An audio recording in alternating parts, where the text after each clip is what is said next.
My next slide is coming up here about recruiting franchisees, and this is one of the most important parts of a franchise model. I can't stress enough how important finding the right franchisee is in your business. Now, if we understand that Peter Drucker said that no institution can possibly survive if it needs geniuses or Superman to manage it. It must be organised in such a way as to be able to get along under a leadership composed of average human beings. So this goes to the core of developing your franchise program.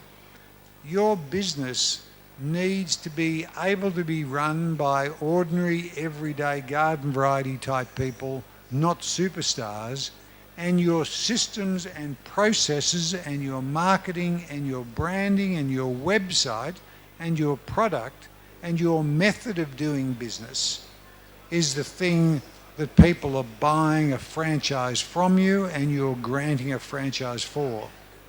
Do you understand that? Right? So if your business is not working now, franchising won't make it work.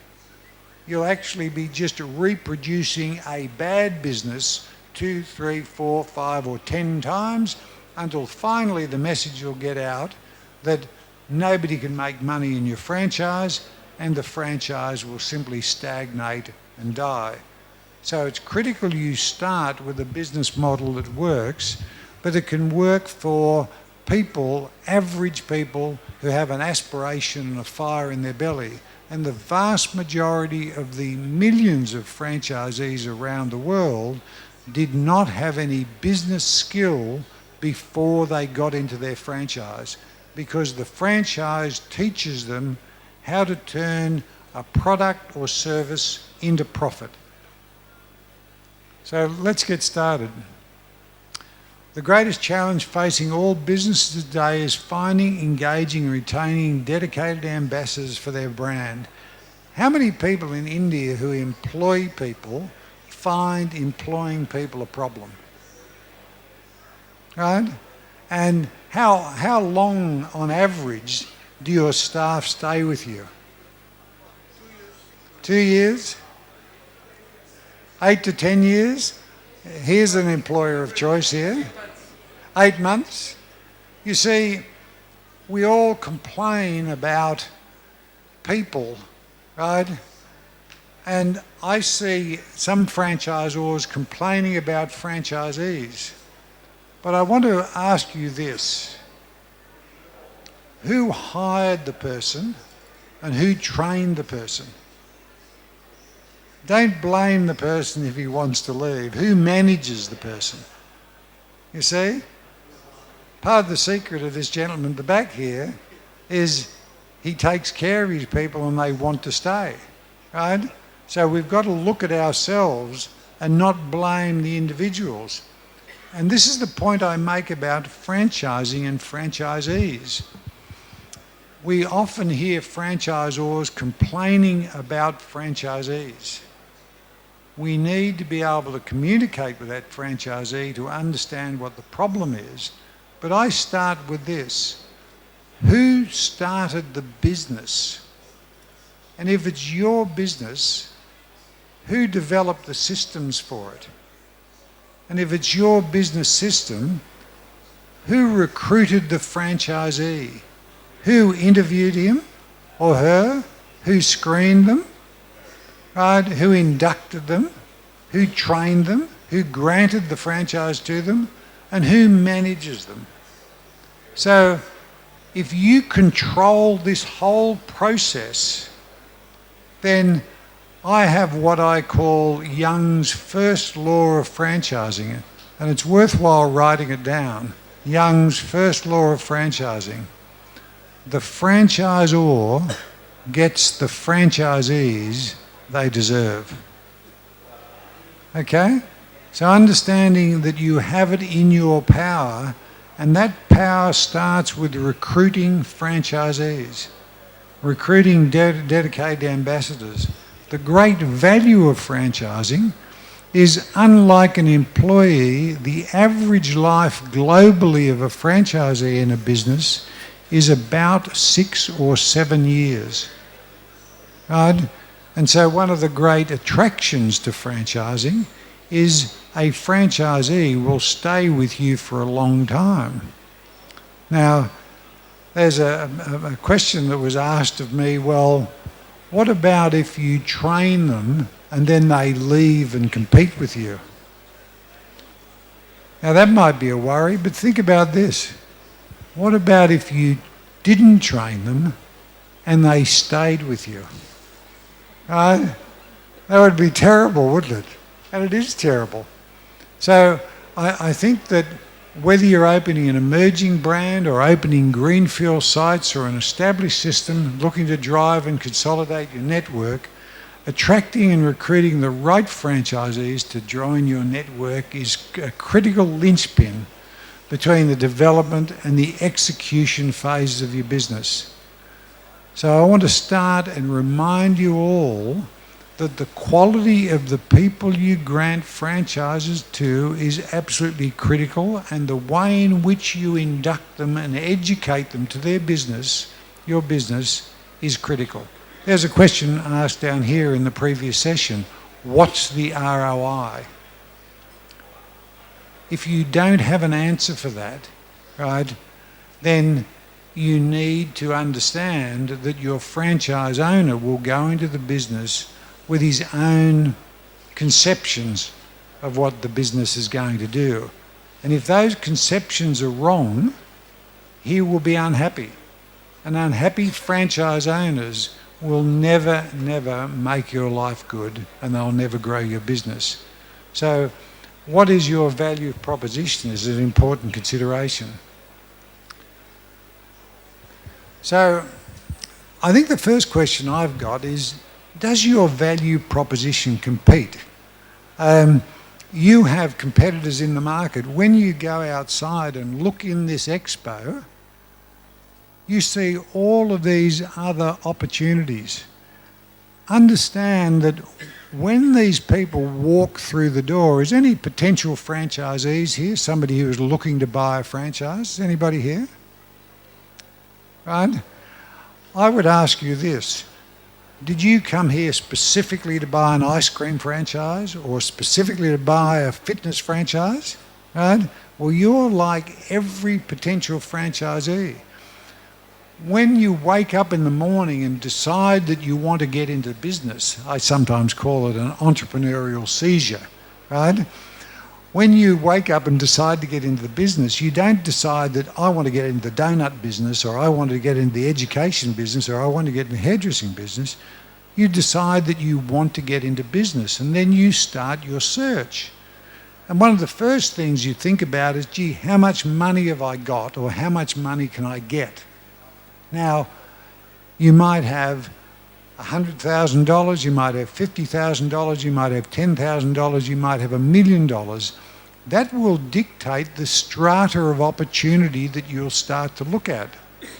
So if you're a franchisor and your capital cost to get into business are, say, $100,000, then the first thing you should be doing is looking at what other business opportunities are available in India today for $100,000.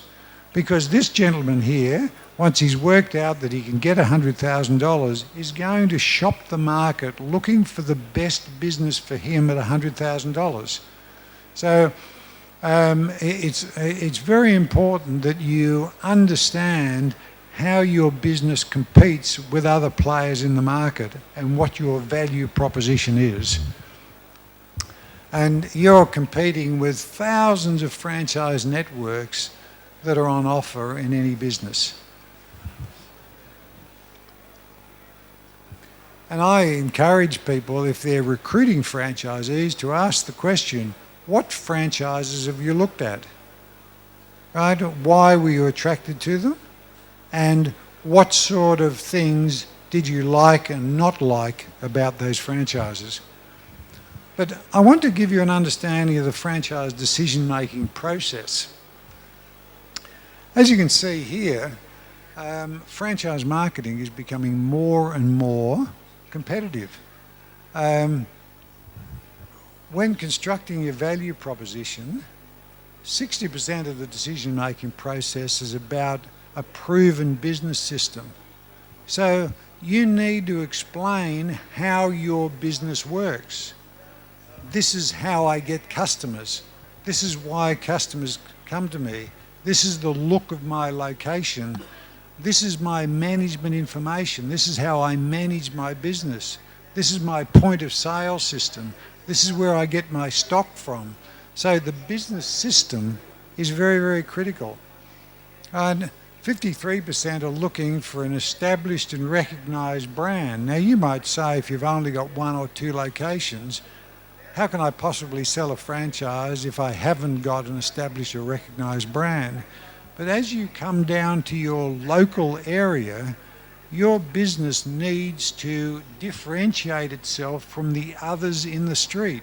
So what does your shop fit look like? What do your fixtures and fittings look like? What does your stock look like? Do you have uniforms? So you can actually build a brand, a mini brand within your market. Because remember, franchising starts with the first franchisee. Don't think about granting 1,000 franchises. How do I grant my first franchise? And the most wonderful thing about the first franchise is if you've only got 1 store and you grant 1 franchise, when that store opens up, you've doubled the size of your enterprise, right? And so it's 1 franchise at a time. That's what you should be thinking about. So 41% start up and ongoing training and support. So what a franchisee wants to know is, how are you going to train me? How are you going to teach me how to get customers and operate your business? Because think about this, why does a franchisee come to you and want to buy a franchise? Why are you looking at franchising? He wants to make some money, but the reason he's here is he doesn't know how to make money. And every franchisee that turns up on your doorstep doesn't know how to run your business. If he knew how to run your business, why the hell would he buy a franchise from you? So you see that every franchisee that you have that is going to come into your business doesn't know how to run your business. And you should not expect him. And a couple of years ago, when we were at the Ashok Hotel, there was somebody out the back welding, and they started to fire, and the room was full of smoke. So it was very exciting. But going back to my point, the franchise owner doesn't know how to run the business. And so one of the things that will help him decide to get into business with you is this is what your training is. Right? Can we do anything about that? Right? Doesn't know how to run your business, and you need to point out what your training is going to be. That is, how long is your training going to be? Is it going to be 1 week, 2 weeks, 3 weeks, 4 weeks? Right? I'm sure, as you all know, the deal with McDonald's is a franchisee needs to train and learn the business for 1 year with no remuneration. Right? And that's why it makes it one of the best franchise systems in the world. So how long is your training program? If you're going to go in, is it 4 weeks? Is it 6 weeks? It should not be negotiable. And you should be able to explain to your franchisee or potential franchisee, this is what I'm going to do for you in training you in how to run the business. But very importantly, you should also be telling the franchisee what you're not going to do. So during this period, clearly articulating what your training and induction is going to be and support is very important. The other point is the strength of marketing activity. So what sort of marketing program do you have? Do you use the internet? Do you have a supplier? Right? Do you have a local area marketing program? Do you use leaflets? Do you use banners? What is the way in which you're going to market? Because again, the franchise owner is going to ask the question, how am I going to get customers to come to my business? How am I going to get customers for my service, or how am I going to get customers into my retail business? What's going to make them come? And unless you actually understand why customers do business with you and how you will attract customers, then you won't be able to convey that to your new franchisee. So explaining how you get customers is very, very important, because 33% of the decision-making process we find is their evaluation of your knowledge on how you're going to provide customers. And 33% look at franchising because it's a lower risk. And they decide they're going to go into franchising because it's a lower risk. Then they look for a franchisor that's got all of these other pieces in place. And it's a very, very critical component of the exercise. So think about that in the franchisee decision-making process, and see if you can put yourself into a position where you can tick every box there in the franchise recruitment process. Today's franchisee is not them, it's you or me. That's who you're looking for, isn't it? And so today's franchise offer has got to meet the sort of criteria that we're looking at. So we look at things like this. 10 years ago, franchisees' primary consideration was ROI. Right, that might still be the case here in India today, but looking forward, they're much more risk averse as the economy has slowed down, their consumer confidence has dropped, so they're more risk averse. Research we conducted last year on the 700 respondents to a survey, so there was a weighting towards training and support. So those decision-making criteria are important. Right? The things that you need to be able to show them are a proven business system, a strength in marketing activity. Now that doesn't mean that you've got to be the most well-known business in India, but you've got to have a method of marketing your business, established and recognised, and a startup, what's your startup and ongoing support. These four things become the pillar of your business. Now this is how clever franchisors recruit great franchisees. There's the four principles.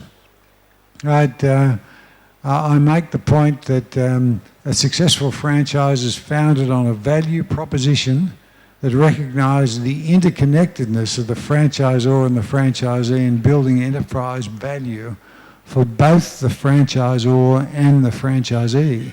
And you need to be able to articulate how that franchisee can build that business into a valuable enterprise that is an asset for he and his family in the future.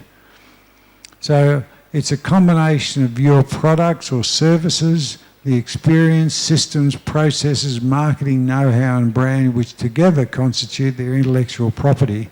And that's really what you're selling in a franchise, is your know-how, your method of turning a product or service into cash. It's a business opportunity the franchisor can safely duplicate the present to other entrepreneurs and their franchisees to invest in the franchise. And I make this point, if you're in the business of franchising, you shouldn't be selling franchises, you should be granting franchises. Now, when you've only got one inquiry, I know that makes it hard. What I'd be encouraging you is to think about how you can market your franchise so you can get more than one inquiry, so you start to have a choice of the type of franchisee that you choose to go into business with. And these 4 things: consider financial capacity, skills and experience, the psychological profile, and the cultural brand fit. Now, financial capacity. The reality is, if you build your business model correctly, there is a finite amount of money that is necessary to establish the business. And don't think just in terms of what the franchise fee and the cost of fixtures and fittings or stock are. There are also soft costs involved. If you're a slow start business rather than a fast start business, how long before break even? It could be 1 year before the store breaks even, right? And how many have a business model that might take a year to get established? Anybody here? Then what do you need during that first year? You need working capital so that you can put food on the table, or the franchisee can put food on the table during that first year. So your capital costs aren't just your franchise fee, your fixtures and fittings and your stock. Your startup costs include working capital that can carry them through their initial training before they open, and then their operational costs need to be met and their income to keep them alive during that first year of operation. There's also legal and accounting costs that need to be taken into consideration. And also, I say very few businesses can start and open their door and customers flood in. So what do you need to do to attract customers when you open your business? You need to have an opening promotion program, don't you? A grand opening. Now, that means that this needs to be budgeted into the capital costs of a franchisee to go into business. So when you're talking to a franchisee, there's no point in telling him the capital to get into the business is $50,000 when you've left out the working capital and the cost of his legal advice and an opening promotion. Because that franchisee will go off on your advice and find $50,000 of capital to establish the business. But if they go into business with only $50,000, but your real costs, some of those hidden costs, are another $20,000, he's undercapitalised and will almost certainly fail. So there is little value in selling a franchise and actually misleading the franchisee to what the financial requirements are. So I'd encourage you to be upfront and think of all of the costs that are necessary to get into business, and then tell the franchisee and provide a breakdown of what they are so he's properly informed about his decision to buy the franchise. So if we look at the Code of Ethics as mandated by the Indian Franchise Association, it outlines basic financial disclosure requirements. This is a question of ethics, but you've got to understand selling a franchise and signing an agreement isn't the end of the transaction. It's actually the start of the relationship.